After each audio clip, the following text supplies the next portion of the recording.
So the whole point of this readathon was to read the rainbow, and I feel like I may have overshot that a bit. Hi guys, it's April and Readorama round 14th has come to a close. And guys, this round of Readorama has probably been my favorite because not only did we get to read the rainbow, but we also started experimenting with read-ins on Instagram Live, and I have to say, they are extremely fun and they're probably one of my new favorite things to do. Probably.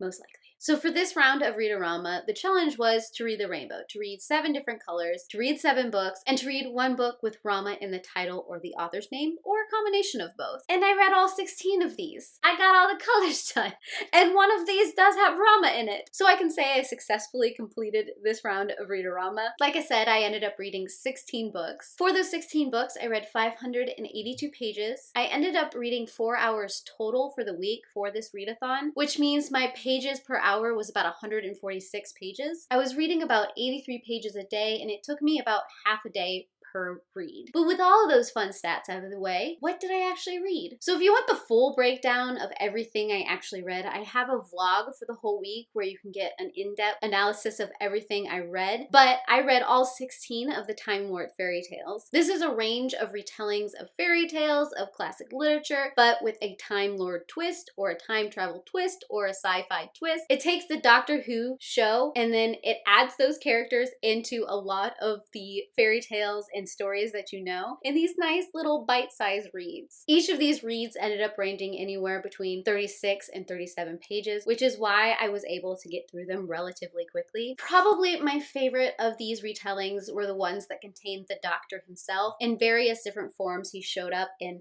these ones right here. My favorites were Little Rose Riding Hood, Cinderella and the Magic Box, Helana and the Beast, The Garden of Statues, which is the only one of my favorites that don't actually contain the Doctor, and the Scruffy Piper. Now the Doctor shows up in most of these in various different regenerations of his, which it was fun trying to figure out which form he was. It ranged between 9, 10, 11, 12, 2, and depending on how you wanted to interpret it, it could have been anywhere within his lifetime, which is why I love these ones so much. And because I knew those characters, they were the ones that I connected to the most. Plus, it doesn't hurt that these ones are also retellings of my favorite fairy tales. You've got Beauty and the Beast, you have Cinderella, you have Red Riding Hood, and then, of course, you have the Pied Piper, which I have a video on my channel of me reading that story. And this one right here is the only one of my favorites that doesn't have the Doctor in it, but it has the Weeping Angel.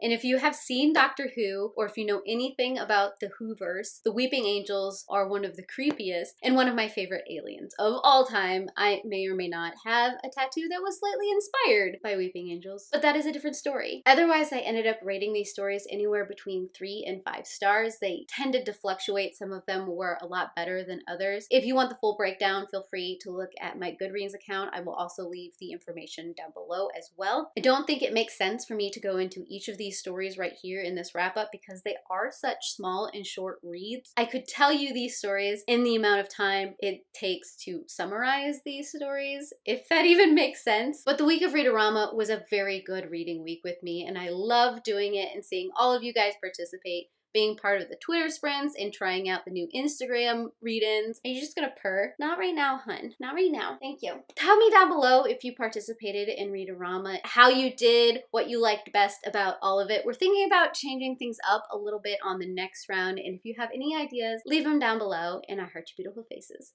Bye.